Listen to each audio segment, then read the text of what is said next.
Hello. ഇന്ന് ഇൻസ്റ്റഗ്രാമിൽ എനിക്ക് കുറേ ക്വയറീസൊക്കെ വരാറുണ്ടെന്ന് ഞാൻ പറഞ്ഞില്ലേ. അതിൽ ഒരു ക്വയറി ആയിരുന്നു ഇങ്ങനെ, സ്വന്തമായിട്ട് ഒന്നും ചെയ്യാൻ അറിയില്ല ആ കുട്ടിക്ക്. അതായത് ഒരു ടാക്സി പിടിച്ച് പോകാൻ പോലും അറിയില്ല സ്വന്തമായിട്ട് ചെയ്യാനായിട്ട്. അപ്പോൾ അങ്ങനെയുള്ള സമയങ്ങളിൽ ഇനി ജീവിതം തുടങ്ങിയിട്ടേ ഉള്ളൂ, 10-28 വയസ്സായിട്ടുള്ളൂ, എന്ത് ചെയ്യണം എന്നായിരുന്നു ആ കുട്ടിയുടെ ചോദ്യം. ആ ചോദ്യത്തിൽ നിന്ന് ഞാൻ ഈ ലൈഫ് എക്സ്പീരിയൻസ് ഞാൻ പറയുകയാണ് കേട്ടോ. ഞാൻ വിവാഹം ചെയ്ത് വരുമ്പോൾ ഞാനൊരു ജൂനിയർ ലോയറായിരുന്നു. ജൂനിയർ ലോയർ എന്ന് പറഞ്ഞാൽ വെറുതെ ഒരു 6 months ആയിട്ടുള്ളൂ. കോടതി എന്തൊക്കെയാണെന്ന് മനസ്സിലാക്കിയിട്ടുണ്ട്, അത്രയേ ഉള്ളൂ. ഹൈക്കോടതി എവിടെയാ, ചെറിയ ചെറിയ കോടതികൾ എവിടെയാണ് എന്ന് മാത്രമാണ് എനിക്കറിയുള്ളൂ. ഞാൻ എൻ്റെ സീനിയറിൻ്റെ ഓഫീസിൽ പോകും രാവിലെ. അവിടെ നിന്നുള്ള ആ ക്ലർക്ക് തരുന്ന ഒരു ഫയലും എടുത്തിട്ട് അതെവിടെയാണുള്ളതെന്ന് തപ്പി കണ്ടുപിടിച്ച് പോയി അവിടെ എന്താ ചെയ്യേണ്ടതെന്ന് ആ ക്ലർക്ക് പറഞ്ഞിട്ടുണ്ടാവും. ജസ്റ്റ് 1-2 സെൻറ്റൻസ് ഒക്കെ ആയിരിക്കും. പോസ്റ്റ് ഇറ്റ് ഫോർ ഇഷ്യൂസ്ന്നോ അല്ലെങ്കിൽ അങ്ങനെ എന്തെങ്കിലുമൊക്കെ ആയിരിക്കും, അല്ലാതെ വലിയ പരിപാടിയൊന്നുമല്ല. അല്ലെങ്കിൽ അഡ്ജേൺ ഇറ്റ് ഫോർ നെക്സ്റ്റ് വീക്കെന്നോ അത്രയൊക്കെ ഉള്ളൂ. അത് പോയി ചെയ്ത് കഴിഞ്ഞ് കഴിഞ്ഞാൽ അപ്പോൾ നമ്മുടെ പണി കഴിഞ്ഞു. പിന്നെ നമ്മൾ ഹൈക്കോർട്ടിൽ വന്നിട്ട് ഏതെങ്കിലും ഒരു കോർട്ട് ഹാളിൽ നല്ല കേസസ് ഉണ്ടെങ്കിൽ പോയി ഇരിക്കുക. ഇതാണ് നമ്മൾ ശരിക്കും ജൂനിയേഴ്സായിട്ട് ചെയ്യേണ്ട കാര്യം. ഞാൻ ആ കേസിൻ്റെ കാര്യങ്ങൾ കഴിഞ്ഞ് കഴിയുമ്പോൾ സീനിയറിൻ്റെ വീട്ടിൽ തിരിച്ചു വന്നിട്ട് ഓഫീസ് മുകളിലും വീട് താഴെയും. ജ്യോതി ചേച്ചി ഉണ്ട് അവിടെ. ജ്യോതി ചേച്ചി കേൾക്കുന്നുണ്ടെങ്കിൽ ഇപ്പോൾ ഓർക്കും. ജ്യോതി ചേച്ചി വെക്കുന്ന കറികളൊക്കെ നോക്കി കണ്ടുപിടിക്കുക, അത് കഴിഞ്ഞ് ഫുഡ് കഴിക്കുക, തിരിച്ച് വീട്ടിൽ പോവുക. ഇങ്ങനെ ഒരു അലസമായിട്ടായിരുന്നു ഞാൻ എൻ്റെ പ്രൊഫഷനെ ആദ്യം എടുത്തിരുന്നത്. അത് ശരിയല്ല. കാരണം എനിക്ക് പ്രൊഫഷനോട് ഒരു വിധത്തിലുള്ള ഒരു അറ്റാച്ച്മെൻറ്റും വന്നില്ല. അപ്പോൾ ഞാൻ പഠിച്ചു, ആ 3 years പഠിച്ചു, എനിക്ക് പ്രൊഫഷണൽ കോഴ്സ് വേണം എന്നുള്ളതിലൊക്കെ പഠിച്ചു. അത് കഴിഞ്ഞിട്ട് പിന്നെ എൻ്റെ ഒരേ ഒരു ഇൻറ്റൻഷൻ എന്താണെന്നറിയോ? കല്യാണം കഴിപ്പിച്ച് വിടണം എൻ്റെ അച്ഛൻ എന്നെ. കല്യാണം എന്ന് പറയുന്നത് ഒരു നല്ല രീതിയിൽ അങ്ങനത്തെ ഡ്രസ്സ് ഇടണം, ഇത് മാത്രമായിരുന്നു എൻ്റെ മനസ്സിൽ. Why I am revealing it is, കല്യാണം ഒരു അൾട്ടിമാറ്റം അല്ല എന്ന് പറയാൻ വേണ്ടിയിട്ടാണ് ഞാൻ. എന്നിട്ട് അതിന് വേണ്ടിയിട്ടുള്ള കാത്തിരിപ്പിന് എൻ്റെ ഇടയ്ക്കാണ് ഈ കോടതിയിലേക്ക് വരിലും പോക്കും, ചില ദിവസം വരില്ല, അങ്ങനെയൊക്കെ ആയി. ഒരു സീരിയസ് ആയിട്ട് ഞാൻ എന്നെ എടുത്തില്ല എന്നുള്ളതാണ് കേട്ടോ. അങ്ങനെ അവിടെ പോയിക്കൊണ്ടിരിക്കുന്ന സമയത്ത് എനിക്ക് വിവാഹാലോചന വരുന്നു. അരവിന്ദിൻ്റെ വിവാഹാലോചനയാണ് വരുന്നത്. 2-3 വന്നിരുന്നു, പക്ഷെ അതൊന്നും സെറ്റായില്ല. കാരണം ജാതകമാണല്ലോ എന്നൊക്കെ. ഇപ്പം ഈ ജാതകത്തിൽ വിശ്വസിക്കുന്നവർ ഇപ്പോഴും ഉണ്ടെന്നാണ് പറയുന്നത്. ജാതകം ചേരാത്തത് കൊണ്ട് കല്യാണം വേണ്ടാന്ന് വെക്കുന്നത് അതൊരു ഫുളിഷ്നെസ് ആണെന്ന് എനിക്ക് തോന്നുന്നുണ്ട് കേട്ടോ. ബിക്കോസ് നല്ല ഇപ്പം ക്രിസ്ത്യൻ സമുദായത്തിലും മുസ്ലിം സമുദായത്തിലും പെട്ടവരൊന്നും ജാതകം നോക്കിയിട്ടല്ലല്ലോ വിവാഹം കഴിക്കുന്നത്. പിന്നെ അത് ഹിന്ദുക്കൾക്ക് മാത്രമേ ഇങ്ങനെ ആപ്ലിക്കബിൾ ആകും. We are all made of same ഇതല്ലേ, we are human beings, same ക്രീഡല്ലേ നമ്മൾ. അപ്പം ഈ നമ്മളുടെ ചുവന്ന രക്തം അല്ലാണ്ട് വല്ല ബ്രൗൺ കളറിലെ രക്തമാണോ ഹിന്ദുസിൻ്റെ? ബിക്കോസ് അത് ചേരുന്നുണ്ടോ എന്ന് നോക്കണം എന്ന് പറഞ്ഞതുകൊണ്ട് പറയണതാകട്ടോ. എല്ലാവർക്കും സൂര്യനും ചന്ദ്രനും പിന്നെ ഗ്രഹങ്ങളും ഒക്കെ ഒരേ ലൊക്കേഷനിലല്ലേ മുകളിൽ നിൽക്കുന്നത്? എൻ്റെ ഒരു ഡൗട്ടാണേ. ആസ്ട്രോളജേഴ്സൊന്നും എന്നെ അടിക്കാൻ വന്നേക്കരുത് കേട്ടോ, അത് ഓരോരുത്തരുടെ വിശ്വാസമാണ്. അപ്പം ഞാൻ അച്ഛനും അമ്മയും പറയുന്നത് അതെന്താണെന്ന് വെച്ചാൽ, അപ്പോൾ അത് നിനക്കുള്ളതല്ല എന്ന് നമുക്ക് മനസ്സിലാകും. That is a hint given by the universe എന്ന് അച്ഛൻ പറയുന്നത്. ശരി, എന്തെങ്കിലും ആയിക്കോട്ടെ, അത് പേഴ്സണൽ ചോയ്സിന് ഞാൻ വിടുന്നു. അങ്ങനെ അരവിന്ദിൻ്റെ കല്യാണം വന്ന് സെറ്റാകുന്നു. Lots of ups and downs ഉണ്ട്. ബട്ട് ഞാൻ അരവിന്ദിൻ്റെ കൂടെ മദ്രാസിൽ ചെന്ന് സെറ്റിൽ ചെയ്യാനും ഒക്കെ അതിനും കുറേ ഹസിൽസും ബസിൽസും ഒക്കെ ഉണ്ടായിരുന്നു കേട്ടോ. We struggle because he also didn't have a proper job at the time. ഞങ്ങൾ സ്ട്രഗിൾ ചെയ്ത് ഞങ്ങൾ തന്നെ വഴി കണ്ടുപിടിച്ച് വഴി വെട്ടിത്തെളിച്ച് ഞങ്ങൾ പോവുകയാണ് ഉണ്ടായത് മദ്രാസിലേക്ക്. അവിടെ ചെന്നു, വീടൊക്കെ എടുത്തു. അച്ഛൻ ഒരുപാട് സപ്പോർട്ട് ചെയ്തു. എൻ്റെ അച്ഛൻ, പപ്പയ്ക്ക് അന്നത്ര സാമ്പത്തികം ഇല്ലായിരുന്നു സപ്പോർട്ട് ചെയ്യാൻ. ബിക്കോസ് ഇവിടെ ഒരു മകളെയും വിവാഹം ഉണ്ടായിരുന്നു എന്ന് ഞാൻ പറഞ്ഞില്ലേ. അതൊക്കെ കഴിഞ്ഞ് ഞങ്ങൾ അവിടെ സെറ്റിൽ ചെയ്ത് വരുന്ന സമയത്ത് എനിക്ക് ഒരു പണിയും എന്താ പറയുക ഇല്ല. പണി പറഞ്ഞാൽ വീട്ടിലെ ജോലി. അതെന്ത്, നമ്മൾ ഫുഡ് ഉണ്ടാക്കുക, രാവിലെ എഴുന്നേറ്റിട്ട് ഫുഡ് ഉണ്ടാക്കി ഹസ്ബൻഡ് കൊടുത്ത് വിടുക, ഈ പക്ക ഹൗസ് വൈഫ് ടൈപ്പില്ല. ആ ഒരു ലൈഫായിരുന്നു എനിക്ക്. Whether I am enjoying it or not അതെനിക്ക് പറയാൻ പറ്റുന്നില്ല. ഒരു ചെറിയ കുട എടുത്തിട്ട് അടുത്തുള്ള ഒരു മാർക്കറ്റിൽ പോയിട്ട്, ഞാൻ വേറെയും പറഞ്ഞിട്ടുണ്ട് എൻ്റെ ജീവിത കഥകൾ പറഞ്ഞപ്പോൾ, പോയിട്ട് യൂസ് ടു ഗെറ്റ് ഫിഷ്, എന്നിട്ട് അതൊക്കെ വന്നുണ്ടാക്കി നന്നായിട്ട് പാചകം ചെയ്യും. അതെങ്ങനെയാണ്, നല്ല രസമായിട്ട് പാചകം ചെയ്യും. അപ്പോൾ അരവിന്ദ് ഈ പറഞ്ഞ ഇതാണ് വേണ്ടത്, നോർത്ത് ഇന്ത്യൻ ഫുഡൊക്കെ ഇഷ്ടമാണെന്ന് പറഞ്ഞപ്പോൾ തരല ദലാലിൻ്റെ ഒരു ബുക്ക് വാങ്ങിച്ചു. അതിനകത്തും അവരൊരു കൊട്ടേഷൻ കൊടുത്തിട്ടുണ്ട്. ദി അതിൽ ഞാൻ എഴുതി വെച്ചിട്ടുണ്ട്. ഞാനത് ബെർണാഡ് ഷായുടെ കൊട്ടേഷൻ ആണെന്ന് എനിക്ക് തോന്നുന്നു. The way to enter a man's heart is through his stomach എന്ന് പറഞ്ഞാൽ നല്ല ഭക്ഷണം ഉണ്ടാക്കി കൊടുക്കുക. ഫുഡ് ഉണ്ടാക്കി കൊടുത്തു കഴിഞ്ഞാൽ ആൺകുട്ടികൾക്ക് വളരെ സന്തോഷമാവും അത്തരത്ത്. ഇപ്പോഴേ ഇന്ന് കേൾക്കുന്ന ആൾക്കാർ പറയും, ചേച്ചി എന്താണ് ഈ പറയണത്? അതെ, ഇന്ന് ശരിയല്ല. ഇന്ന് ഫുഡ് ഉണ്ടാക്കി കൊടുത്ത് നിങ്ങൾ അവരുടെ ഹാർട്ടിലേക്ക് കയറുന്നതിന് പകരം നിങ്ങൾ രണ്ടുപേരും കൂടെ ഫുഡ് ഉണ്ടാക്കാൻ പഠിക്കുക എന്നാണ് ഞാൻ പറയുന്നത്. മനസ്സിലായ? രണ്ടുപേരും ഫുഡ് ഉണ്ടാക്കാൻ പഠിച്ചിട്ട് രണ്ടുപേരും ഒന്നിച്ച് കുക്ക് ചെയ്യുന്നത്. അതൊക്കെ അങ്ങനെ പല അഡ്വർടൈസ്മെൻ്റ് ഒക്കെ ഇപ്പോൾ ഇറങ്ങുന്നുണ്ടല്ലോ. ഈ അഡ്വർടൈസ്മെൻ്റ് ഇറങ്ങുന്നതൊക്കെ നമ്മളുടെ ലൈഫിലേക്ക് പകർത്താനൊക്കെ ഉള്ള കാര്യങ്ങളൊക്കെ തന്നെയാണ് അവർ കാണിച്ചു തരുന്നത്. അതുകൊണ്ടാണ് റോങ് അഡ്വർടൈസ്മെൻറ്റ് വരുമ്പോൾ, ഈ ഫെയർ ആൻഡ് ലവ്ലിയുടെയും അങ്ങനെയുള്ളതൊക്കെ വരുമ്പോൾ ആളുകൾ ഭയങ്കര പ്രശ്നം ഉണ്ടാക്കുന്നതാണ്. It is giving wrong information to the society, അല്ലെങ്കിൽ റോങ് മോട്ടിവേഷനാണ് വെളുത്തിരിക്കണം എന്നൊക്കെ പറഞ്ഞിട്ട് അതുകൊണ്ടാണ് അതൊക്കെ നമ്മൾ എമുലേറ്റ് ചെയ്യരുത്. പരസ്യങ്ങൾക്ക് ഒരുപാട് സ്വാധീനം ചെലുത്താൻ സാധിക്കും അല്ലേ? അതുകൊണ്ടാണ് അത് എമുലേറ്റ് ചെയ്യരുതെന്നൊക്കെ പറയുന്നത്, ഈ പരസ്യത്തിൽ കാണുന്നതെല്ലാം. പക്ഷെ ചില കാര്യങ്ങളൊക്കെ നല്ലതാണല്ലോ, നമ്മൾ എമുലേറ്റ് ചെയ്തു പോകും. ആ ചെറുപ്പത്തിൽ നമുക്ക് വേറെ ഒന്നും കാണാനില്ല. TV ഉണ്ട്, കുറച്ചും ബുക്സ് ഉണ്ട് അല്ലേ? വലിയ വലിയ ബുക്സുകളൊന്നും നമ്മൾ പൈസ കൊടുത്ത് വാങ്ങിക്കാറില്ല. Because it was very costly and beyond our ബഡ്ജറ്റൊക്കെ ആയിരിക്കും. അപ്പോൾ ഞങ്ങളിങ്ങനെ ബഡ്ജറ്റൊക്കെ ചെയ്ത് സുന്ദരമായിട്ട് ജീവിച്ച് വരികയാണ്. ആ സമയത്ത് ഐ വാസ് ജസ്റ്റ് തിങ്കിങ്, ഞാൻ എന്താണ് ഈ കാണിക്കുന്നത്? കുറച്ച് കഴിഞ്ഞപ്പോൾ എനിക്ക് ഒരു ബോധോദയം ഉണ്ടാകാൻ തുടങ്ങി. കാറുണ്ട്, പിന്നെ അരവിന്ദ് കൊണ്ടുവരുന്ന കുഞ്ഞ് എമൗണ്ട് ഉണ്ട്, ഇത്രയും മതി ധരിക്കാൻ. കുറച്ച് വസ്ത്രങ്ങൾ മതി, ഒന്നുമില്ല, 2-3 വസ്ത്രങ്ങൾ മതി. നമുക്ക് പുറത്ത് പോകുന്നില്ല, പിന്നെ വീട്ടിലിടാനുള്ളത് മതിയല്ലോ. എവിടെയും അങ്ങനെ പോയിട്ട് ഒരുപാട് പണം ചെലവഴിക്കാനുള്ള അവസ്ഥയുമല്ല, ചെലവഴിക്കുന്നും ഉണ്ടായിരുന്നില്ല. അങ്ങനെ പോയിക്കൊണ്ടിരുന്നപ്പോൾ I use to cook also അല്ലേ? അപ്പോൾ പിന്നെ നമുക്ക് ഫുഡ് വീട്ടിലുണ്ടല്ലോ. അങ്ങനെ ഇപ്പോൾ ഞങ്ങൾ എല്ലാ സാറ്റർഡേയ്സും പ്രൊവിഷൻസ് വാങ്ങാൻ വേണ്ടിയിട്ടാണ് കാർ എടുത്തിട്ട് പുറത്തേക്ക് പോവുക. അങ്ങനെ പോകുമ്പം എനിക്ക് വഴി അറിയത്തില്ല അധികം, അങ്ങനെയൊക്കെ ഒരു അവസ്ഥ ഉണ്ടായിരുന്ന സമയത്ത് ഐ വാസ് ജസ്റ്റ് തിങ്കിങ്, ഞാൻ ഇങ്ങനെ ഇരുന്ന് കഴിഞ്ഞാൽ എങ്ങനെയാണ് മുന്നേറുക? Let me just go and find out some work. അങ്ങനെ ഞാൻ ഹിന്ദു പേപ്പർ വരുത്തി അതിനകത്തുള്ള ക്ലാസിഫൈഡ്സ് ഒക്കെ നോക്കാൻ തുടങ്ങി. That was the only thing അല്ലേ?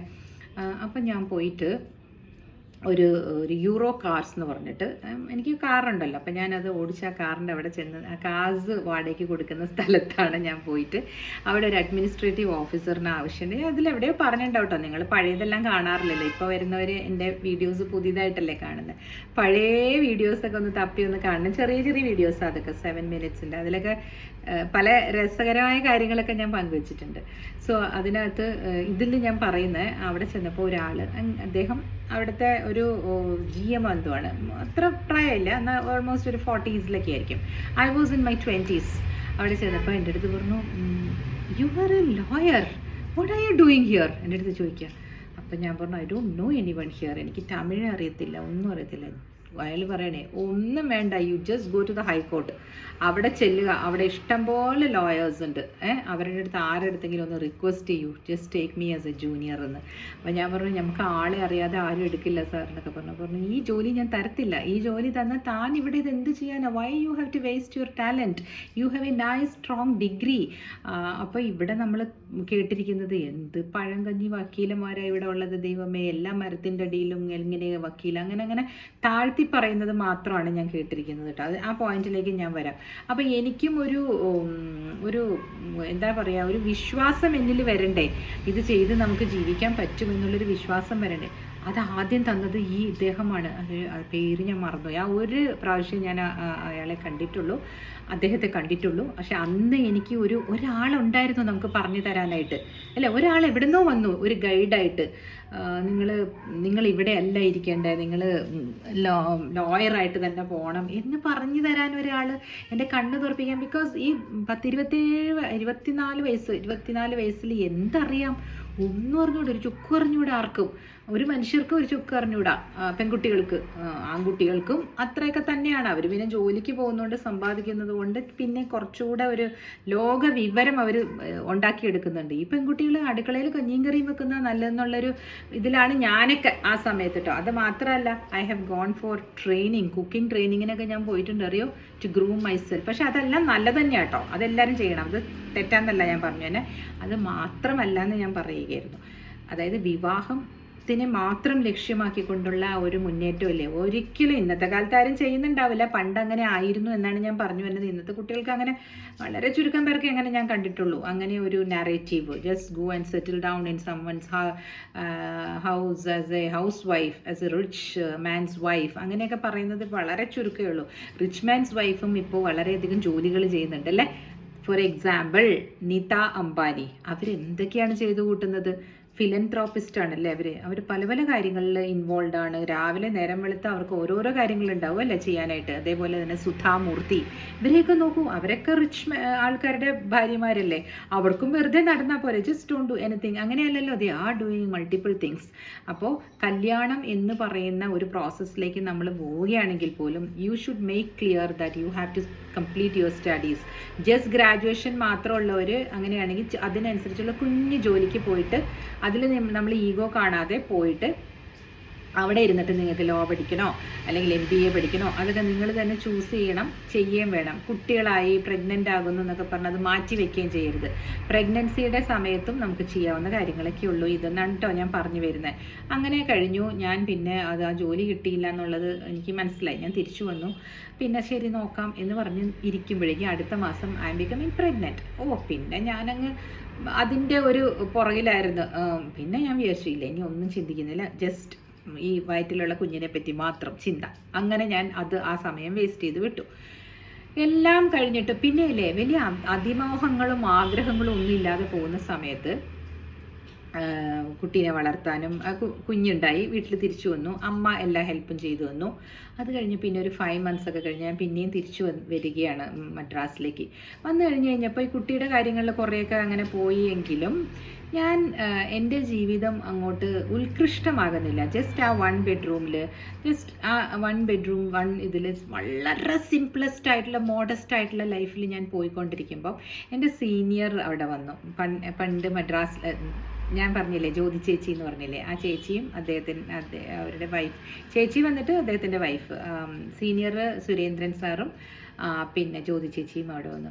അപ്പോൾ അവർ ചോദിക്കുകയായിരുന്നു, നീ എന്താ അത്, നിന്നെ കണ്ടിട്ട് ഞങ്ങൾക്ക് സങ്കടം വരുന്നു കേട്ടോ. ആ ചേച്ചി പറഞ്ഞു, കാരണം ഞാനൊരു സാധാ ഹൗസ് വൈഫായിട്ടോ അവിടെ ഞാൻ അടിച്ചു പൊളിച്ച് നല്ല സാരിയൊക്കെ ഇട്ട് വക്കീൽ കോട്ടൊക്കെ ഇട്ട് ചെന്നതല്ലേ. Whether I was earning something or not, I was just looking like a professional ആ സമയത്ത്. അങ്ങനെ പറഞ്ഞപ്പോൾ ഞാൻ എൻ്റെ കണ്ണ് തുറന്ന ആ സമയത്താട്ടോ ഞാൻ വിചാരിച്ചു, ഇങ്ങനെ ഇരുന്ന് പോയാലേ എൻ്റെ കുഞ്ഞിനും ഒരു മുന്നേറണം നമുക്ക് ലൈഫിൽ. I also need to bring in some money to the table. Money മാത്രമല്ല, അത് ഇൻ്റലിജൻസും കൂടിയാണ് പുറത്തേക്ക് ഇറങ്ങുമ്പോഴേ. അപ്പോൾ എന്നെ കേൾക്കുന്നവർ എന്നെ തെറ്റിദ്ധരിക്കണ്ടായി. ഇപ്പോൾ many people are listening to me, youngsters. അവർക്ക് മോട്ടിവേഷൻ പോലെ പറയുന്നതാണ് കേട്ടോ. നിങ്ങൾക്ക് ആ സാഹചര്യം ഇപ്പോൾ ഇല്ലെങ്കിൽ സാരമില്ല, സാഹചര്യം താനെ വന്നുള്ളൂ. But you should always keep your interest open. ഒരു ഹൗസ് വൈഫായിട്ട് വീട് നന്നാക്കി നടക്കുക മാത്രമല്ല, you can even start one tailoring, stitching, embroidery stitching. അങ്ങനെ പഠിത്തമില്ലാത്തവരാണ്, പഠിക്കാൻ പറ്റാതെ പോയ സാഹചര്യങ്ങളാണെങ്കിൽ ഡു സംതിങ് എന്നേ ഞാൻ പറയുന്നുള്ളൂ. ഗാർഡനിങ് ഓൾസോ ഇസ് ഗുഡ്, പക്ഷേ വേസ്റ്റ് ഗാർഡനിങ് ആവരുത്. You have to start a garden on your terrace. എങ്കിൽ അതിൽ നിന്ന് നിങ്ങൾക്ക് ഒരു 10 പച്ചമുളകെങ്കിലും പറിച്ച് വീട്ടിലേക്ക് എടുക്കാനുണ്ടാവണം എന്നാണ് എൻ്റെ അഭിപ്രായം കേട്ടോ. പലരും യു ക്യാൻ വെരി അഭിപ്രായംസ് എല്ലാവരുടെയും വേറെ ആയിരിക്കും. എൻ്റെ അനുഭവത്തിലൂടെ പറയുന്ന കാര്യങ്ങളാണ് കേട്ടോ ഞാൻ ഈ പറയുന്നത്. അങ്ങനെ ഞാൻ അവിടെ ഈ ആദ്യം താമസിച്ചുകൊണ്ടിരുന്ന വീട്ടിൽ ഞാൻ കുറച്ച് തുളസി കൊണ്ടുവന്ന് നടുകയാണ്. ചെറിയ തുളസി തൈകൾ കൊണ്ടുവന്ന് നടുന്നു. എൻ്റെ മോള് ഉണ്ടല്ലോ, അപ്പോൾ മോൾക്ക് ചുമയൊക്കെ വരാണെങ്കിൽ അതൊക്കെ കൊടുക്കുമല്ലോ, അമ്മയൊക്കെ പഠിപ്പിച്ച് തന്ന ഒറ്റമൂലികൾ വഴിയൊക്കെ കൊടുക്കുക എന്നുള്ള രീതിയിൽ ഞാനത് നടുകയാണ് കേട്ടോ. അപ്പം ഞങ്ങൾ ഇങ്ങനെ ഒരു വീടിൻ്റെ താഴെ ലൈക്ക് 1 BHK ആയിട്ട് അവർ തിരിച്ചിട്ട് തന്നിരിക്കുക. In my portion I was doing. 2 ദിവസം കഴിഞ്ഞ് ഞാൻ പിന്നെ വെള്ളമൊക്കെ ഒഴിക്കും. അതിന് വെള്ളം ഒഴിക്കാൻ ചെന്നപ്പോൾ അത് പിഴുത് അവിടെ എറിഞ്ഞിട്ടിരിക്കുന്നു തുളസിയെ. I was feeling so sad. ഞാൻ വിചാരിച്ചു ഇതെന്താ, അതൊരു കുറച്ച് മണ്ണിൽ. അപ്പോൾ ഞാൻ അവിടെ ചെന്നിട്ട് മുകളിൽ അയ്യോ തുളസി ആരോ പറിച്ചു കളഞ്ഞല്ലോ എന്ന് ഞാൻ ആ വീട്ടിലെ ഓണറിൻ്റെ അടുത്ത് ഇങ്ങനെ പറഞ്ഞപ്പോൾ ആ ഓണറിൻ്റെ മരുമകൾ പറയണേ, അത് ഞങ്ങൾ കളഞ്ഞതാ, അത് നിങ്ങൾക്ക് വെക്കണമെങ്കിൽ ഇതിനൊരു കഥയും കൂടി ഉണ്ട് കേട്ടോ. നിങ്ങൾക്ക് വെക്കണമെങ്കിൽ നിങ്ങൾ ഒരു ചട്ടിയിൽ നിങ്ങളുടെ അവിടെ സൈഡിൽ വെച്ചോളൂ, അവിടെ മണ്ണിൽ വെക്കണ്ടെന്ന് കേട്ടോ. തുളസി, ജസ്റ്റ് ഇമാജിൻ. അവർക്ക് സംഭവിച്ചത് എന്താണെന്നറിയോ? അത് പറഞ്ഞു കഴിഞ്ഞാൽ അവർ പറയാം തുളസി പറിച്ചു കഴിഞ്ഞുകൊണ്ട് സംഭവിച്ചതാണെന്ന് ചേച്ചി പറയുന്നത്. അതല്ല ഞാൻ പറയുന്നത്. മനസ്സിൻ്റെ ആ ഒരു എനിക്കങ്ങോട്ട് ഭയങ്കര ഒരു ആകുലതയോ വിഹുലത എന്തോ വന്നു പോയി. ദൈവമേ, കാരണം അച്ഛൻ്റെ അടുത്തുനിന്ന് പോയപ്പോൾ അച്ഛൻ അവിടെ എന്തൊക്കെയാണ് നമുക്ക് നടാനും ഇതൊക്കെ ഉള്ള തോട്ടവും ഒക്കെ ഉള്ളവരല്ലേ. നമ്മളിങ്ങനെ ഒരു ഗതിയിലാണോ വന്നത് എന്നൊരു പെട്ടെന്നൊരു ജോൾട്ടായിപ്പോയി. എല്ലാവരും വാടകയ്ക്കൊക്കെയാണ് താമസിക്കുന്നത്, ഫ്ലാറ്റിലൊക്കെയാണ്. പക്ഷെ എൻ്റെ മനസ്സിൽ വന്ന കാര്യമാണ് കേട്ടോ ഞാൻ പറയണേ. അത് ചിലപ്പോൾ എല്ലാവർക്കും പറയാം അങ്ങനെയൊന്നും ചിന്തിക്കേണ്ട ആവശ്യമില്ലായിരുന്നു ചേച്ചി, അല്ലെങ്കിൽ അങ്ങനെ ചിന്തിക്കേണ്ട കാര്യമില്ലല്ലോ എന്ന്. പക്ഷെ ആ സമയത്ത് എനിക്ക് ആ ഒരു തോട്ട് എൻ്റെ മനസ്സിലേക്ക് വരുന്നത് ഇതായിരുന്നു. ഓക്കെ, ഞങ്ങൾ രണ്ടുപേരും ജോലി ചെയ്ത് we need to buy our own roof. അന്ന് എൻ്റെ മനസ്സിൽ കടന്നു കയറിയ കാര്യമാണത്. അതിനു മുമ്പ് എനിക്ക് സ്വന്തമായിട്ട് അങ്ങനെ ഒരു ജോലിക്ക് പോകണമെന്നോ വീട് മേടിക്കണമെന്നോ സെറ്റിൽ ആവണമെന്നോ ഒന്നും അങ്ങോട്ട് വരുന്നില്ല. ചെറുപ്പത്തിലേ ഇങ്ങനെ നമ്മളിവിടെ നടക്കുമ്പോൾ ഞാനിങ്ങനെ വലിയ ലോയറാകുന്നതും ലോ കോളേജിൽ പഠിക്കുമ്പോൾ അങ്ങനെയൊക്കെ മനസ്സിലുണ്ട്. പക്ഷെ അത് കഴിഞ്ഞിട്ടൊരു ഉഴപ്പായിരുന്നു. I just wanted to get married എന്നുള്ള ഒരു ചിന്ത വന്നു എന്ന് പറഞ്ഞില്ലേ, ആ ചിന്ത കുട്ടികൾക്ക് വരരുത് എന്നാണ് ഞാൻ പറയുന്നത്. You stand on your feet. എൻ്റെ മോള് പഠിച്ചു കഴിഞ്ഞിട്ടില്ല, അടുത്ത വർഷം കഴിയുള്ളൂ. ബട്ട് അവൾക്ക് ജോലി കിട്ടിയിട്ട് ആണ് നമ്മൾ ബാക്കിയുള്ള കാര്യങ്ങൾ അവളോട് സംസാരിക്കുകയുള്ളൂ. ഞാൻ പറയുന്നുണ്ട്, മോള് പറയുന്ന അവൾക്ക് വേണ്ട കല്യാണം എന്നാണ്. ബട്ട് സ്റ്റിൽ അത് വേണം, അതല്ല അവളുടെ അൾട്ടിമേറ്റ് ഇതെന്ന് ഞാനും മനസ്സിലാക്കുന്നു. ബട്ട് സ്റ്റിൽ ജോലിയാണ് അത്യാവശ്യം. കാരണം ഈ കുട്ടികൾക്ക്, ഈ പെൺകുട്ടികൾ ചിലർ കല്യാണം കഴിച്ച് പോയി കഴിയുമ്പോൾ ചിലപ്പോൾ ആ ഹസ്ബൻഡ് ഇപ്പോൾ അരവിന്ദൻ്റെ പോലെയും എല്ലാവരും ആവണമെന്നില്ലല്ലോ. അപ്പോൾ ചിലപ്പോൾ മദ്യപനായേക്കാം. ആൽക്കഹോളിക് ആയിട്ടുള്ള ആൾക്കാരാണ്, നമ്മൾ അറിഞ്ഞിട്ടില്ലെങ്കിലേ വല്ലാത്ത ഒരു പ്രശ്നമാണത്. ഒരു വീട്ടിലെ കാര്യങ്ങളൊന്നും വെറുതെ ഭാര്യയ്ക്കും മക്കൾക്കും എന്തെങ്കിലും ചെലവിന് കൊടുക്കാമെന്നല്ലാതെ അങ്ങനെ ആൽക്കഹോളിക് ആയിട്ടുള്ള ആൾക്കാർക്ക് ഒരു സോഷ്യൽ കമ്മിറ്റ്മെൻറ്റോ റെസ്പോൺസിബിലിറ്റിയോ ഒക്കെ വളരെ കുറവായിരിക്കും. അവരതിനകത്തായിരിക്കും അവരുടെ ശ്രദ്ധ മുഴുവനും. അങ്ങനെയുള്ള കുറേ പേര് ഇപ്പോൾ എൻ്റെ അടുത്ത് വന്ന് പറഞ്ഞുകൊണ്ടാട്ടോ ഞാൻ പറയുന്നത്. സോ ആ കുട്ടിക്ക് ഒരു ജോലി ഉണ്ടായിരുന്നെങ്കിലോ, ഷീ ക്യാൻ മൂവ് ഔട്ട് അല്ലേ, at least move away, leave apart from this husband. കാരണം കുട്ടികളെ നഷ്ടപ്പെടുമെന്നുള്ള പേടിയൊക്കെ വരും. എങ്ങനെ കുട്ടികളെ വളർത്തും എന്നൊക്കെ കോടതി ചോദിക്കും അങ്ങനെയൊക്കെ പോയിട്ട് ഈ ആൽക്കഹോളിക്കിനെയൊക്കെ വിടുമ്പോൾ. ബട്ട് മിക്ക സമയത്തും കോടതി will allow if you are going as a ആൽക്കഹോളിക്കിൻ്റെ വൈഫ് എന്ന് പറഞ്ഞാൽ അപ്പം തന്നെ എഴുതി കൊടുക്കുകയൊക്കെ ചെയ്യും. അതല്ല, but still no, there are so much of dilemmas in their mind അല്ലേ. എങ്ങനെ കഴിയും, എങ്ങനെ ഇനി പഠിച്ച് ഇനി എങ്ങനെ ഇതൊക്കെ കുട്ടികളെ വളർത്തണം, അങ്ങനെ ഒരു ഇതാവുമല്ലോ. അപ്പോൾ അതിന് മുമ്പേ ഒരു ജോലി കിട്ടിയിട്ടാണ് പോകുന്നതെങ്കിൽ ഇത്രയും ഒരു പ്രശ്നം ലൈഫിൽ ഫേസ് ചെയ്യേണ്ടി വരില്ല. അപ്പം പെൺകുട്ടികളെ ടേക്ക് അവേ എന്താണെന്ന് വെച്ചാൽ, കല്യാണം അൾട്ടിമേറ്റം അല്ല. കല്യാണത്തിൻ്റെ ഹൽദിയും ഡ്രസ്സ് മാറലും പിന്നെ ഫോട്ടോഷൂട്ടും അതൊക്കെ ഒരു മായിക ലോകത്ത് നടന്നു കഴിയുമ്പോൾ നമ്മൾ താഴെ ഇറങ്ങി വന്ന് ഭൂമിയിൽ ജീവിക്കേണ്ടവരാണ്.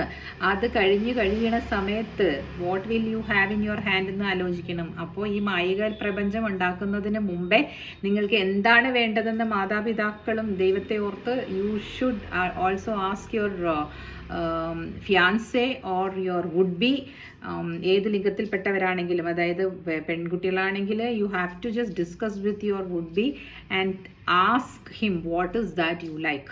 അതായത് നിങ്ങളുടെ ലൈഫിൽ നിങ്ങൾക്ക് എന്തെങ്കിലും ഒരു നോക്കമുണ്ടാവുമല്ലോ, whether you want to go to Canada, whether you want to move to Australia, അല്ലെങ്കിൽ you are going to live here. അത് ആ സമയത്ത് വരുമ്പോൾ എടുക്കുന്ന ഡിസിഷൻസ് വേറെ. പക്ഷേ ഇവർക്ക് ഒരു റിയലി ഒരു ഐഡിയ ഉണ്ട്, ഞങ്ങൾക്ക് ഇങ്ങനെ പോകണം, US പോകണം. പണ്ടൊക്കെ പിള്ളേർ അവിടെ CTSലൊക്കെ ജോലി കിട്ടി വരുമ്പോഴേ 20 years ഒക്കെ ബാക്ക് അവർക്ക് അസ്ൽ പോകണം എന്ന് പറഞ്ഞുകൊണ്ട് നടക്കുമായിരുന്നു. എൻ്റെ കസിൻ്റെ മോളൊക്കെ എന്നാ പറയാത്രേ, അസ് എന്നൊക്കെ പറയും അവർ. അപ്പോൾ ഐ യൂസ് ടു ആസ്ക് എന്താ ഈ ഉസ്, അവർ US ആയി പറയണേ. എനിക്കത് അപ്പോൾ എപ്പോഴും എല്ലാ ദിവസവും പിള്ളേർക്കൊക്കെ ഈ ഓൺസൈറ്റ് കിട്ടണം എന്നൊക്കെയാണ്. അങ്ങനെ അന്നൊക്കെ കുറേ പേര് രക്ഷപ്പെട്ട് പോയിട്ടോ, പെൺകുട്ടികളും വീട് രക്ഷിച്ചവരൊക്കെ ഉണ്ട് അമേരിക്കയിലൊക്കെ പോയിട്ട്.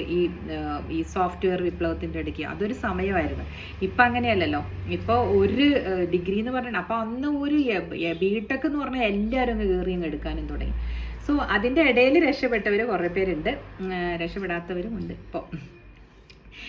അപ്പോൾ പറഞ്ഞു വന്നത്, ആൺകുട്ടികളുടെ അല്ലെങ്കിൽ ഹസ്ബൻഡിൻ്റെ സാലറിയിൽ മാത്രം ബേസ് ചെയ്ത് ജീവിക്കാൻ നോക്കരുത്. ഈ ആർമി വൈഫ്സിനെയൊക്കെ കണ്ടിട്ടുണ്ടോ? അവർക്ക് അതേ ഉള്ളൂ. കാരണം അവർക്ക് ഹസ്ബൻഡിൻ്റെ കൂടെ നിന്നിട്ട് അവരൊരു എന്താ പറയണത്, they are N integral part of that society ആയിട്ട് വെക്കും. കാരണം ആർമി വൈഫ്സ് അവർ ഭയങ്കരമായിട്ട് എന്താ പറയുക, സുപ്രീമസി ഉണ്ട് അവർക്ക്. ആർമി ചീഫിൻ്റെ ഒക്കെ വൈഫിനെ കണ്ടിട്ടില്ലേ? അതെന്താണ്, അവരൊന്നും ചെയ്യാതിരിക്കുകയാണെന്നാണോ? അല്ല, അവരും അവരുടേതായ രീതിയിൽ സോഷ്യൽ സർവീസസ് കൊടുക്കുന്നുണ്ട്. പാവപ്പെട്ട സ്ത്രീകൾ അവിടെ ആർമി സോൾജേഴ്സിൻ്റെ ആൾക്കാർക്ക് വേണ്ടിയിട്ട് അവർ തുന്നൽ ക്ലാസ്, അവർ ഇംഗ്ലീഷ് പഠിപ്പിക്കും. അങ്ങനെ കുറേ കാര്യങ്ങളുണ്ട് അവർക്ക്. So nobody is sitting simply. Husband വലിയ പോസ്റ്റിൽ പൈസ കൊണ്ടുവരുന്നുണ്ടെങ്കിൽ this ladies are also showing their impact in the society. അപ്പോൾ വെൻ വി സേ, അപ്പോൾ ചേച്ചി അവിടെ പോകുന്നവർ എന്ത് ചെയ്യുന്നുള്ളതിന് ഉത്തരവാണ് ഞാൻ പറഞ്ഞത്. സോ ഈച്ച് നിങ്ങൾ അവിടെ പോയാലും, ഇപ്പോൾ ഒരു ആർമി ഓഫീസറുടെ നേവി ഓഫീസറുടെയൊക്കെ ഭാര്യയായിട്ട് പോയാലും, you should find your niche, എന്താ പറയുക, place in the society. You should carve A niche for you. അതാണ് അതിൻ്റെ കറക്റ്റ് ഇത്. You should carve A niche for you. Niche കേട്ടിട്ടില്ലേ? ഇങ്ങനെ ചുമരിലൊക്കെ ഇങ്ങനെ തള്ളി ഇരിക്കുന്ന ഒരു തുള പോലെ ഉണ്ടാവില്ല, അതിനകത്ത് ഒരു നീഷ് ഉണ്ടെങ്കിൽ എന്തെങ്കിലും വെക്കാനൊക്കെ എളുപ്പമുണ്ടാവില്ലേ? അതാണ് നമ്മൾ ഉദ്ദേശിക്കുന്നത്. സോ യു ഹാവ് ടു, നിങ്ങളുടെ നീഷ് ഉണ്ടാക്കുക എന്ന് പറഞ്ഞാൽ നിങ്ങളുടെ ഐഡൻറ്റിറ്റി അവിടെ പ്രൂവ് ചെയ്ത് വെക്കുക. സോ ഇത് എൻ്റെ ജീവിതമായിട്ട് ബന്ധപ്പെട്ട് കിടക്കുന്ന ഒരു കാര്യമാണ് കേട്ടോ. ഭയങ്കരമായിട്ട് ഞാൻ ഇത് സഫർ ചെയ്തിട്ടുണ്ട്. പണം ഇല്ലാത്തതിൻ്റെ പേരിൽ മാറ്റി നിർത്തപ്പെട്ടിട്ടുണ്ട് പല കാര്യങ്ങളിലും ഇൻലോസിൻ്റെ വീട്ടിൽ. സോ പിന്നെ ഞാൻ ഇടിച്ചു കയറി നിന്നു എന്നുള്ളത് അത് വേറെ കാര്യം, അതെൻ്റെ personality. But I have felt it. അത് പക്ഷെ നമുക്കൊരു ഇമ്പാക്റ്റ് നമ്മുടെ മനസ്സിൽ കുത്തിത്തറയ്ക്കുന്ന വാക്കുകളെല്ലാം വന്നു കഴിയുമ്പോൾ ഇന്നും 10-30 വർഷങ്ങൾക്ക് ശേഷവും അത് നമുക്കിങ്ങനെ ഒരു ഇച്ഛായിട്ട് അവിടെ കിടക്കും അല്ലേ? അതേസമയം ഞാനൊരു ജോലിക്കൊക്കെ പോയിക്കൊണ്ടിരുന്നപ്പോഴാണ് ഞാൻ വന്നതെങ്കിൽ I have seen the difference. Because എൻ്റെ ഹസ്ബൻഡിൻ്റെ അനുജൻ വിവാഹം കഴിച്ചുകൊണ്ടിരുന്നപ്പം ആ കുട്ടി ഡോക്ടറായിരുന്നു. So she was working. ഞാനാണെങ്കിൽ വക്കീലാണ്, പക്ഷേ ഐ വാസ് നോട്ട് വർക്കിംഗ് അല്ലേ ആ സമയത്ത്, എൻ്റെ കുഞ്ഞു മാവിയുള്ള സമയത്ത്. That also really made me think, ഞാനിങ്ങനെ ഇരിക്കാൻ പാടില്ല, നമ്മളെ ഡോർമൈറ്റാക്കി കളയും എന്ന് കേട്ടോ. അപ്പോൾ ഇതെല്ലാം എല്ലായിടത്തും നടക്കുന്ന കാര്യമാണ്. ഇത് സ്വാഭാവികമായിട്ട് എല്ലായിടത്തും ഉണ്ട്. ആർക്കും തള്ളിക്കളയാവുന്ന കാര്യങ്ങളല്ല ഞാൻ ഈ പറയുന്നത്. ഞങ്ങളൊക്കെ ഇതൊക്കും മേലെ, നത്തിങ്, ആരും ഇതൊക്കും മേലെയല്ല. Everyone will have to face some kind of എന്താ പറയണ hurdles in your life or one's life. ആരും ഒന്നും സ്മൂത്തായിട്ട് പോകുന്ന, എല്ലാവർക്കും എല്ലാം എപ്പോഴും സ്മൂത്തായിരിക്കില്ല. ഇതും കടന്നു പോകും അല്ലേ? ഒരു സങ്കടം വന്നാൽ അത് കടന്നു പോകുമെങ്കിൽ ഹാപ്പിനെസ്സും കടന്നു പോകും. So be prepared for both. രണ്ടും എങ്ങനെയാണ് ഹാൻഡിൽ ചെയ്യേണ്ടതെന്ന് നമ്മൾ മനസ്സിലാക്കിയിരിക്കണം. ഒരു പക്ഷേ ഞാനിതൊക്കെ അനുഭവത്തിലൂടെ പഠിച്ചതുകൊണ്ടായിരിക്കാം ഇന്നിവിടെ വന്നിരുന്ന് പറയുന്നത്. പക്ഷെ എന്നെ കേൾക്കുന്ന യങ് കുട്ടികളുണ്ടല്ലോ, 20s-ലും 30s-ലൊക്കെ ഉള്ളവർക്ക്, അവർക്ക് ആഗ്രഹമുണ്ട് എങ്ങനെയാണ് നമ്മൾ കൈകാര്യം ചെയ്യേണ്ടത് എന്ന് അറിയാൻ ആഗ്രഹമുണ്ട്. അല്ലാതെ ഞാനൊക്കെ ഈ പറഞ്ഞ പോലെ കടലിലേക്ക് അങ്ങോട്ട് ആരോ തള്ളിയിട്ട കാരണം അങ്ങ് മുങ്ങിപ്പോകാതിരിക്കാൻ ഇങ്ങനെ തത്തടിച്ചിട്ട് നീന്തൽ പഠിച്ച ആളാണ് കേട്ടോ. അല്ലാതെ ഒരു നീന്തൽ പഠിച്ച് സ്വിംസൂട്ടൊക്കെ ഇട്ട് കോസ്റ്റ്യൂമൊക്കെ ഇട്ട് റെഡിയായി നിന്നിട്ട് നീന്തിക്കോ എന്ന് പറഞ്ഞ ആരും വിട്ടതല്ല. ഇപ്പം കുറച്ചെങ്കിലും അങ്ങനെയൊക്കെ ഇപ്പം ഞാൻ പറയുന്നത് കേട്ടിട്ടൊക്കെ ആളുകൾ വരുന്നില്ലോ, ഇങ്ങനെയൊക്കെ ഉണ്ടാവുമല്ലേ ലൈഫിൽ. So we should be careful about money. Money is an energy. അത് എങ്ങനെയാണ് നമ്മൾ ട്രീറ്റ് ചെയ്യേണ്ടത് എന്നുള്ളതൊക്കെ നമ്മളിപ്പോഴും പല പല ഇതിലും കാണുന്നുണ്ട്. സോ ഇന്നത്തെ ഇതൊരു കുറച്ച് എനിക്ക് വിഷമായിപ്പോയി ആ കുട്ടിയുടെ അടുത്ത് ഞാൻ സംസാരിച്ചപ്പോൾ. ഞാൻ അതിൻ്റെ അടുത്ത് പറയുകയും ചെയ്തു, be bold. You should be bold, then only you can face the world എന്നാണ് ഞാൻ പറഞ്ഞത്. ഞാനിങ്ങനെ കൊഞ്ചിക്കില്ല കേട്ടോ ആരും എന്നോട് എന്തെങ്കിലും വന്ന് ചോദിച്ചു കഴിഞ്ഞാൽ. ഞാനത് കാരണം എന്താ കൊഞ്ചിക്കാത്തതെന്ന് അറിയോ? പിന്നെ എപ്പോഴും എൻ്റെ ഷോൾഡർ അവർക്ക് കരയാനുള്ളൊരു ഇടമായിട്ട് മാറും. അത് പാടില്ല. ഞാൻ പറഞ്ഞു കൊടുക്കും, this is what it is. എനിക്കൊന്നും പറഞ്ഞു തരാൻ പോലും ആരും ഉണ്ടായിരുന്നില്ല, നോബഡി. ബിക്കോസ് എൻ്റെ ഈ സോഷ്യൽ മീഡിയ ഇൻട്രാക്ഷൻ എന്തിനാണെന്നറിയോ? ഇൻസ്റ്റഗ്രാമിലാണെങ്കിലും ഇതാണെങ്കിലും just to give back to സൊസൈറ്റിയാണ്. അതിൽ നിന്ന് ഇപ്പം എനിക്ക് പണം അങ്ങനെ കിട്ടിയിട്ടൊന്നും അല്ലല്ലോ. പണം വേണ്ടാന്നൊന്നും അല്ല ഞാൻ പറയുന്നത്, പണത്തിന് വേണ്ടി മാത്രമല്ല ഞാൻ ചെയ്യുന്നത്. അതൊരു പെർക്ക് മാത്രമാണ്. അതിലെന്തെങ്കിലും വരികയാണെങ്കിലും അത് വലുതാവുകയാണെങ്കിലും ഇത് എനിക്ക് ഞാൻ പറയുന്നതിൽ ഉള്ള ഒരു ചെറിയ ചെറിയ കണികകളുണ്ടല്ലോ, വാസ്തവങ്ങൾ, അത് മറ്റുള്ളവർക്ക് ഉപകാരമാവുമല്ലോ. ഇപ്പോൾ രാവിലെ എന്നോട് ചോദിച്ച ആ കുട്ടിക്ക് ഒരു ഉപകാരമാവുമല്ലോ. അപ്പോൾ അതിന് വേണ്ടിയിട്ടാണ്. അപ്പോൾ നിങ്ങൾക്ക് നിങ്ങളുടെ സാഹചര്യം നിങ്ങൾ മാറ്റിയെടുത്തേ പറ്റുള്ളൂ. ഇപ്പോൾ ജോലി കിട്ടുന്നില്ല എങ്കിൽ കിട്ടുന്ന ജോലി, ഒരു തുണിക്കടയിൽ സെയിൽസ് ഗേൾ ആയിട്ട് നിങ്ങൾ പോയിക്കൂടെ? അവിടെ ഒരു മാനേജർ ആകാം, നിങ്ങൾക്ക് പോയിക്കോളൂ. അങ്ങനെ ഞാൻ ബികോം പഠിച്ചാണ്, എൻ്റെ ഹസ്ബൻഡ് വീട്ടൊക്കെയാണെന്നൊക്കെ പറഞ്ഞ് ഇരിക്കണ്ട. ജസ്റ്റ് ഡ്രസ്സപ്പ് വെൽ, മാന്യമായിട്ട് പോയിക്കോളൂ. അവിടെ ചെന്ന് നിങ്ങളെ താഴ്ത്തിയാണ് ട്രീറ്റ് ചെയ്യുന്നതെങ്കിൽ വാക്ക് out of that place. You create your pedestal. അതിൽ നിങ്ങൾ സ്വയമായിട്ട് കയറിയിരിക്കൂ. നിങ്ങൾ നല്ല ഡീസൻ്റ് ആയിട്ടുള്ള ആളാണ്, അങ്ങനെയാണ് നിങ്ങൾ മിങ്കിൾ ചെയ്യുന്നതെങ്കിൽ nobody will come with bull crap. അത് ആലോചിച്ചോളൂ. Never let your morale go down. നിങ്ങൾ തന്നെ വേണം നിങ്ങളെ കൊണ്ടുവന്ന് ആ ഒരു പെഡസ്റ്റലിൽ ഇരുത്താൻ. ആരും ഇങ്ങനെ പൊക്കി കൊണ്ടുവന്ന് ഇരുത്തൂല. അങ്ങനെ പൊക്കി കൊണ്ടുവന്ന് ഇരുത്തുന്നവർ എടുത്ത് ഇറക്കി താഴെ ഇടുകയും ചെയ്യും കേട്ടോ. സോ പ്ലീസ്, കുട്ടി കേൾക്കുന്നുണ്ടെങ്കിൽ ഇത്രയും നീളത്തിൽ എനിക്ക് അവിടെ പറയാൻ പറ്റുന്നില്ലായിരുന്നു. അതുകൊണ്ടാണ് I am just giving the talk based on this married life and the hurdles. അത് എല്ലാവർക്കും മറികടക്കാൻ സാധിക്കുമോ എന്ന് ചോദിച്ചാൽ സാധിക്കും. ഒരു ആൽക്കഹോളിക് ആയിട്ടുള്ളൊരു ഹസ്ബൻഡുള്ള കുട്ടിക്ക് സാധിക്കുമോ എന്ന് ചോദിച്ചാൽ സാധിക്കും. അത് അദ്ദേഹം സഹകരിക്കണില്ലെങ്കിൽ walk out of that life. But അവിടെ പോയിട്ട് ചട്ടിയിൽ നിന്ന് എരുതിയിലേക്ക് എന്ന് പറഞ്ഞ പോലെ ആവരുത് കേട്ടോ. കാരണം ഒരു ജോലിയില്ല കൂലിയില്ലാതെ വീട്ടിൽ ചെന്നിരുന്ന് കഴിഞ്ഞാൽ അച്ഛനമ്മമാരുടെ കാലം കഴിഞ്ഞ് കഴിഞ്ഞാൽ ഒരു മകളൊക്കെ ആണെങ്കിലേ എന്ത് ചെയ്യും എന്നുള്ളത് മനസ്സിൽ എപ്പോഴും ഉണ്ടായിരിക്കണം. Okay, so create A path, create A എന്താ അതിന് പറയാ, ഞാനന്ന് തമിഴിലൊരു പാട്ട് പാടിയല്ലോ, വാഴ നിനത്താൽ വാഴലാമേ വഴിയാ ഇല്ലേ ഭൂമിയിൽ എന്ന് പറഞ്ഞ് ഞാനൊരു പാട്ടിൻ്റെ കാര്യം പറഞ്ഞിരുന്നു. അതിൽ ഞാൻ തെറ്റിച്ചാൽ പറഞ്ഞിരുന്നേ. അപ്പോൾ ഷീജ എം എ എന്ന് പറഞ്ഞിട്ട് എൻ്റെ എന്നെ കേൾക്കുന്ന ഒരു ഫ്രണ്ട്, യൂട്യൂബ് ഫ്രണ്ട് പറഞ്ഞു വാഴ നിനത്താൽ എന്നല്ലേ. അപ്പോൾ ഞാൻ ശരിയാണ്, എൻ്റെ ഫ്രണ്ടും പറയുമായിരുന്നു പണ്ട്, നവീനയും പറയുമായിരുന്നു, ചേച്ചി വാഴ നിനത്താൽ അതാ. അപ്പോൾ ഞാൻ എപ്പോഴും വാഴ നിനത്താൽ വാഴലാമേ വഴിയാ ഇല്ലേ ഭൂമിയിൽ നിന്ന് നീന്തി വാ എന്നാണ് പറയണത്. അതായത് നിങ്ങൾ ഈ സാഗരം നീന്തി വരുമെന്ന് പറയാം. അയാൾ വെള്ളത്തിൽ കിടക്കണ കാണിക്കേണ്ട സിനിമയിൽ, അതല്ല. നമുക്ക് ഈ ജീവിത സാഗരം നീന്തി വരണമെങ്കിൽ വഴിയൊക്കെ ഉണ്ട്. നിങ്ങളങ്ങ് സ്റ്റാർട്ട് ചെയ്തോളൂ. ഒന്നും സ്റ്റാർട്ട് ചെയ്യാതെ ഇരുന്ന് കഴിഞ്ഞാൽ ആര് സ്റ്റാർട്ട് ചെയ്ത് തരും നിങ്ങൾക്ക് വേണ്ടിയിട്ട്? നോ ബഡി ഇല്ലേ. നിങ്ങൾ അതേ രീതിയിൽ പിന്നെയും മുമ്പോട്ട് പോകും. ആൽക്കഹോളിക് ഹസ്ബൻഡിനെ മാറ്റാൻ ശ്രമിക്കുക, അതിന് വേണ്ടിയിട്ട് പ്രൊഫഷണൽ ഹെൽപ്പ് എടുക്കുക. അതൊന്നും പറ്റിയില്ലെങ്കിൽ വാക്ക് ഔട്ട് ഓഫ് ദാറ്റ് ലൈഫിനെ ഞാനും പറയൂ. സ്ഥിരമായിട്ട് അവിടെ അടിഞ്ഞു കിടക്കുമെന്ന് പറയാൻ പറ്റില്ല. ഇനിയും 28 വയസ്സായ കുട്ടിക്ക് എത്രയോ കിടക്കുന്നു അല്ലേ ജീവിക്കാനായിട്ട്. സോ ധൈര്യമായിട്ടിരിക്കണം, എല്ലാവരും കറേജിയസ് ആയിരിക്കണം. നമ്മുടെ സ്വരം നമ്മൾ തന്നെ കേൾപ്പിക്കണം. മേരി ആവാസ് സുനോ എന്ന് പറഞ്ഞ് ഞാൻ ഇൻസ്റ്റഗ്രാമിൽ ഇട്ടിട്ടുണ്ടായിരുന്നു. നമ്മുടെ സ്വരം നമ്മൾ തന്നെയാണ് മറ്റുള്ളവരെ കേൾപ്പിക്കുക. നമ്മൾ വിചാരിക്കണം ഇത് ഉയർന്നിരിക്കണോ താഴ്ന്നിരിക്കണോ എവിടെയായിരിക്കണം നമ്മുടെ സ്വരം കേൾക്കേണ്ടതെന്ന്, അല്ലേ? ശരിയല്ലേ? കുട്ടികളെ പെൺകുട്ടികളെ എല്ലാവരും കൂടി ഒരു മൂവ്മെൻ്റ് ആണ് വേണ്ടത്. You should marry only after you get a job, earning capacity. Job എന്ന് ഞാൻ ഉദ്ദേശിക്കുന്നത് if you are financially affluent also, നിങ്ങൾക്ക് മന്ത്ലി ഒരു എമൗണ്ട് കയ്യിൽ വരുന്ന പോലെയുള്ള പരിപാടികൾ. It can be even shares, it can be in some kind of real estate property. Something should be there for the girls. മാതാപിതാക്കളും അതിന് വേണ്ടിയിട്ട് ശ്രദ്ധിക്കുക. ഓക്കെ, പറ്റുന്ന മാതാപിതാക്കൾ, എല്ലാവർക്കും പറ്റുന്നിരിക്കില്ല. അതിന് വേണ്ടിയിട്ട് നിങ്ങളുടെ കിടപ്പാടം വിറ്റ് കുട്ടികൾക്ക് കൊടുക്കണം എന്നല്ലാട്ടോ അർത്ഥം. അത് ഇനിയൊരു എപ്പിസോഡിൽ ഞാൻ പറയാം. കിടപ്പാടം വിറ്റ് കൊടുത്ത ആൾക്കാരുടെ ഒരു കഥയുണ്ട്, അത് ഞാൻ പിന്നീട് പറയാവേ. സോ ഈ കുട്ടി കേൾക്കുന്നുണ്ടെങ്കിൽ ചിയേഴ്സ്. എനിക്ക് അവിടെ ഇരുന്ന് കേൾക്കുന്ന എല്ലാ പെൺകുട്ടികൾക്കും cheers. B courageous and bold. ആരും നിങ്ങളെ ഒന്നും ചെയ്യില്ല നിങ്ങൾ ബോൾഡും കറേജിയസും ആണെങ്കിൽ കേട്ടോ. അതുപോലെ ഇങ്ങനെ അയ്യോ ആ പരിപാടിയെ വേണ്ട. No shoulders are there to cry. അങ്ങനെ വിചാരിച്ചിട്ട് ഞാൻ തന്നെ വേണം, എൻ്റെ കണ്ണുനീരൊന്നും ഞാൻ മറ്റുള്ളവരെ കാണിക്കാനുള്ളതല്ല. So be bold and courageous. എൻ്റെ ടോക്ക് കേട്ടിട്ട് ആരെങ്കിലും ഇപ്പോൾ ഇറങ്ങി ഏതെങ്കിലും ഒരു കോഴ്സിന് ചേരുകയോ അല്ലെങ്കിൽ ഏതെങ്കിലും ഒരു ചെറിയ ജോലിക്ക് ചേരുകയോ ചെയ്യുകയാണെങ്കിൽ please comment. Okay, thank you, bye. പിന്നീട് വരാട്ടോ, നാളെ വരുന്നതായിരിക്കും വേറെ വീഡിയോ ആയിട്ട്.